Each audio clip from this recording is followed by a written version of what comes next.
Hi, I am Dr. Elizabeth Samantha Rothschild Judge. I want to talk about the scripture that I came across just a little while ago when I was doing a little study. It is Proverbs chapter 21, verse 9. It is better to live in a corner of the housetop than in a house shared with a quarrelsome wife. Now let's look at this in complete and total context because I've had someone try to teach me about this. Better to dwell in a rooftop on the rooftop than with a quarrelsome wife. And women really get the flack for this.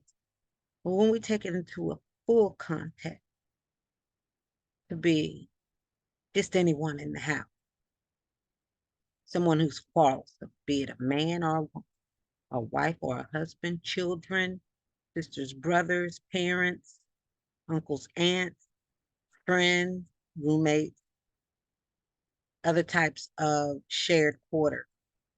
To dwell in the house with anyone who is quarrelsome is a nuisance.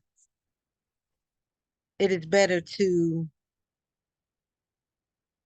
dwell in the corner of the housetop, it says, than in the house. That means whatever you have to do to get away from it would be a relief. I had often said that I didn't want to live with anyone and I was not going to be married to anyone who was quarrelsome, who always wanted to argue, cause problems, unnecessary things that gave way to hostility, the type of hostility that would lead to an argument and maybe physical violence. But to have to argue with someone all the time, there is effective communication.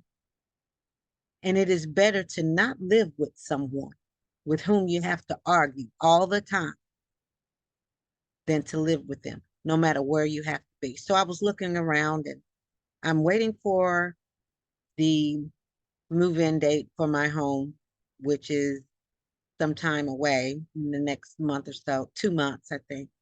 Uh, Either way, uh, in the meantime, I'm staying at a homeless shelter, okay? And I looked around, ready to leave, because I have my place now. But I'm waiting. So while I'm waiting here, I'm looking around.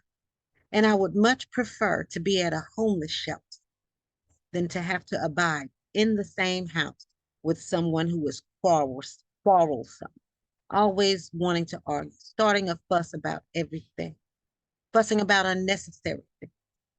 Persons who are sensible, know how to communicate about anything which would bring varied perspective.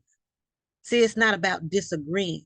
It's about understanding that someone else may take a different perspective.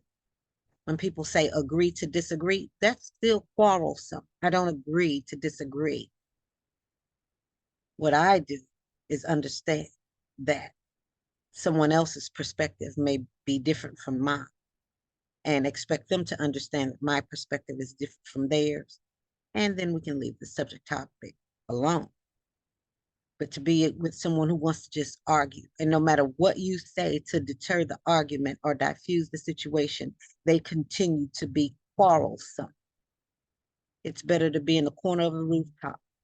It's better for me to be in my little bitty corner in the homeless shelter than to be in the house with someone who's problematic that way and wants to argue. Everything they do turns into an argument. And when they're not saying something, they're doing something that would make you speak in a loud voice. That's still quarrelsome, even though they would say they didn't start it because you started talking or yelling first. So I'm glad to be moving to my house soon. And I'm glad that I'm not going to be living with anyone quarrelsome and I have control of my life in such a way that I'm not going to marry anyone quarrelsome. I'm not going to be friends with anyone quarrelsome. People who are quarrelsome are harassers, and it's a nuisance. So I just wanted to talk about that scripture with regard. It can be more than just a wife. It's just really anybody.